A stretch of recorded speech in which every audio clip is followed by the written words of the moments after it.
This video is made possible by the following sponsors. Make sure to check out their products as well as the rest of my gear in the description below. Hey guys, extremely jet-lagged boy here, and welcome to Assetto Corsa Competizione for another video. Yes, I am back from Tokyo. It was absolutely awesome being able to go to Tokyo and experience Japan and also commentate on some awesome racing. But now my focus is firmly back on my PC and my own rig because ACC has brought out their next update.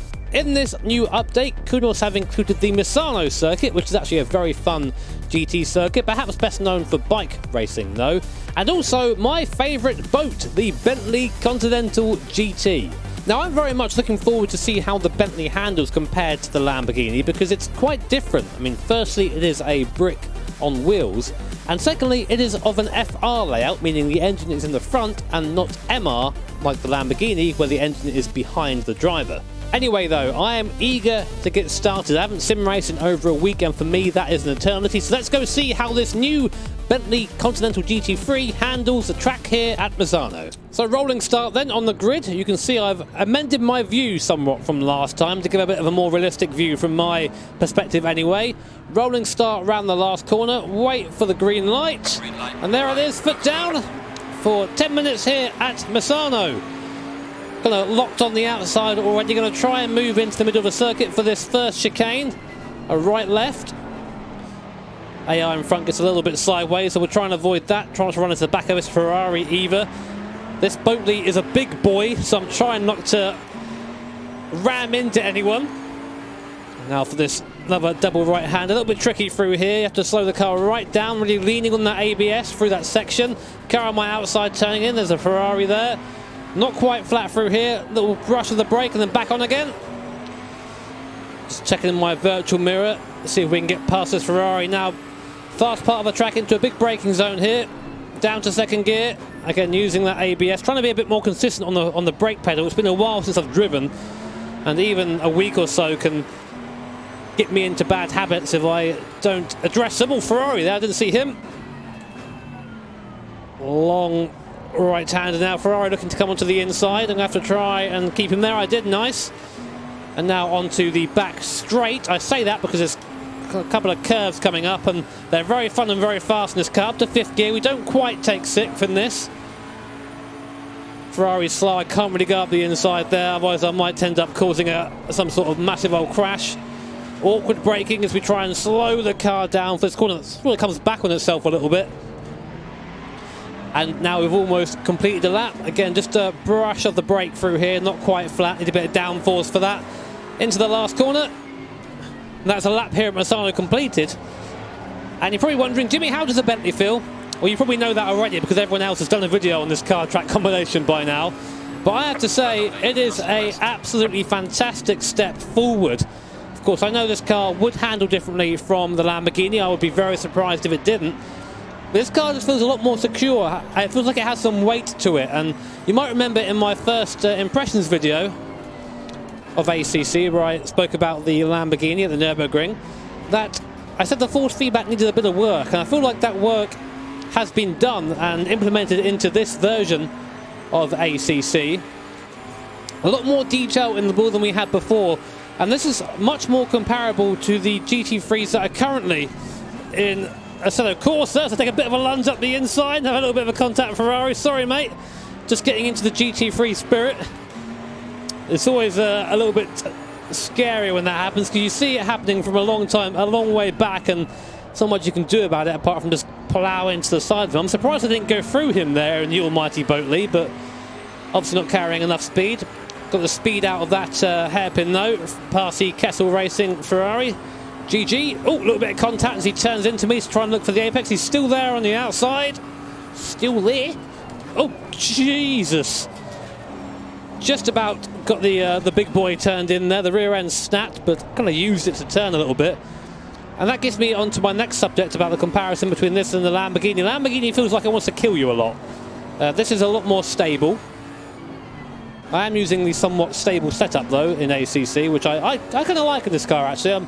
I did a few laps, of course, before I started to re-familiarise myself with Misano. First time I drove this track, you drove it the other way around This is, to me, this track feels reversed because I'm used to driving it. I guess it will be anti-clockwise. But it's still a great circuit nonetheless. Again, you'll be familiar if you're into your bikes. Not too bad for the GT cars. Softly now. You find yourself a lot of the time battling with traction control and with ABS in any of the cars in ACC. I say any of the cars, either of the cars. Especially with ABS, I feel like there's a lot of time to be had if you can just ride the line of the brake with the ABS is not being activated there. I activated a bit going into the left-hander. You feel it in the wheels, it's like a small juddering. Doesn't really slow you down too much, but it's better like traction control if you just don't activate it at all, because it means you're going over the limit for what the car is really capable of. Now we've gained into the back of these fellas now. I must say that the sound, I'm not sure how this thing sounds in real life. I've not listened to many onboard videos of the Bentley, but it reminds me a lot of just a kind of generic V8 sound from iRacing. When I say V8, I mean the Corvette. That might just be that I've not done racing for a while, and I say sim racing for a while. It feels like an eternity a week for me when I do this so often. There you go, easy peasy. Just dab on the way in and use the run off and a little bit more on the exit. We are halfway through. Keep it up. Thank you very much, Mr. Race Engineer. A couple of new HUD changes there as well. As I mentioned, VR has been implemented, not very well at the moment, so there's no mouse or keyboard support when you are in VR. You have to assign all your controls to a gamepad, otherwise you cannot get past the opening video, essentially. But the performance is pretty terrible. I wouldn't be able to do this kind of race in VR at the moment, which would be a shame. I would love to do that soon. Maybe I'll do that in another video when I've had a bit more time to prepare, but I wanted just to drive this car because I genuinely enjoy it, and the similarity I'd say to the Lambo is not in the way it drives, but in the feeling I get when I drive it. I would love to drive this car for like an hour at a time, a stint at a time. Just has that kind of fun endurance but not slow feel to it, and that's a really terrible way of explaining that. What I mean is it's safe, but it also encourages you to push a little bit, which makes you feel like a badass, but in reality you're just bad. Like me. Gaining places. I'm not sure we're going to quite crack the top 10. I'll give it a go though. Go on the outside. There you go. Just out dragging them there in my superior yacht. Got my sails up, catching a lot of wind. Oh, there you go. I got that wrong. Braked far too late. Luckily there's runoff there to help me get around that. So tricky through that hairpin. You want to just smash on the throttle, but of course traction control will not allow it. I am running quite a bit. Oh, sorry. I'm running quite a bit of traction control because I am a pleb, and well, that's just how these cars are driven in real life. Whoa! That was cool. I've not done that before. I just got on the curb in a weird way, and I started to kind of slide along it, and the car reacted in a way that kind of felt, well, very believable. That's cool, that is. I've not had that yet. Easy peasy, nice and soft through there. Yeah, I'm definitely, I'd have to say the Bentley is the car that I prefer at the moment. The Lambo is cool and sounds pretty damn great. This is not a move I want to make. Around the outside, no, Ferrari's going to just yeet it. Oh, off he goes, contact. Don't worry, I'm in the Bentley, I felt nothing. Whereas his car is completely destroyed. Yeah, I much prefer this car, I think. That it's just a bit more approachable, if not a bit thicker. So 2 minutes left. We are up to 15th. Let's try and get onto the tail of these guys. I must say, I do like Misano. It's not a circuit I drive very often. The last time I drove it was about a year and a half ago, I think, in a GT500 series where I drove the Nissan GT500 car around here. And that was pretty fun. It's definitely a circuit I think that suits this kind of car.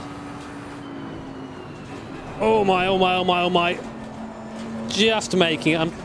The car feels like it has quite a bit of weight through there. It really does. It's kind of just... In reality, they all weigh pretty much the same, but it just feels heavier through there than the Lambo would. Lambo's a bit more willing to rotate than this is.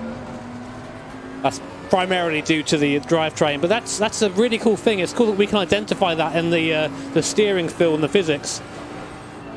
That'd have me worried if we couldn't do that. It kind of just shows that ACC is looking to become, to be a simulator. and not be a kind of game in that aspect. My line through there was appalling, and subsequently through here as well. Just keep our foot in it, fuck it, don't worry about it. Oh, Jimmy, this is poor driving. Oh, the Ferrari's sent it up the inside. I'm not going to have that. Sorry, Malado. Well, I've been watching too much Red Dwarf. A couple more horsepower would be nice right about now. I'm very much looking forward to when they release some form of multiplayer in this. I think that'll be a lot of fun to test the cars out somewhat. I think at the moment, if you could set up the Lamborghini to not kill you, I think it would be slightly faster. Just because having rotation ultimately means the car is a bit easier to get into corners. But then you have to kind of balance that against, do you want to be killed at every corner? But yeah, definitely preferring the Bentley right now. Only a couple of seconds left of this race, so this is likely going to be our final lap. Let's see if we can get any more time, shall we? Come on, Boatley. Hoist the mainsail. That is too fast. No, we just made that. My line was bad, but we managed to catch up anyway. Come on, try and carry the speed through there. See, foot is planted, but traction control says no, as it should do. You just spin otherwise. That was quick through there. We may be extending the track just a little bit. Come on. Oh, the speed. Come on, Boatley, show the grunt. Ah, damn it. Oh, wait, no, we've got one more. I thought that was it. One more lap. Good, good, good. We've got one more lap to get this boy. I thought we were done. Oh, Jimmy, take the gear you need to be in. No. Does understeer a little bit, though, this Bentley, as you'd kind of expect. I'm sure you could tune some of that out with setup, though.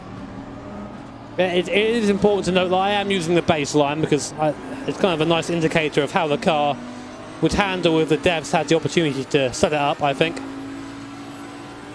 Here we go. Here comes the move. Slightly later on the brakes, not too late because this thing doesn't slow down, as I demonstrated earlier on. Well, it doesn't slow down when you try and ask it to go too fast for a corner anyway. He's on the right, I can hear him, there he is, nice, we're past. Up into P15, any more places for me to have? He's coming back at me though. Come on now.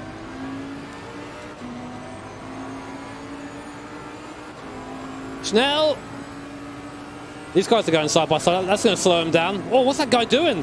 That is an interesting line through there. I have no idea how they managed to go flat through there. Come on, scrub the speed off. Carry the speed through this right. Chuck it to the inside. Not quite. Go for the Nicky Team start. Road Atlanta there. Didn't quite work out. Again, cheeky carry the speed through there. Really late on the brakes. And I'm not going to quite be close enough. So P15, not too bad.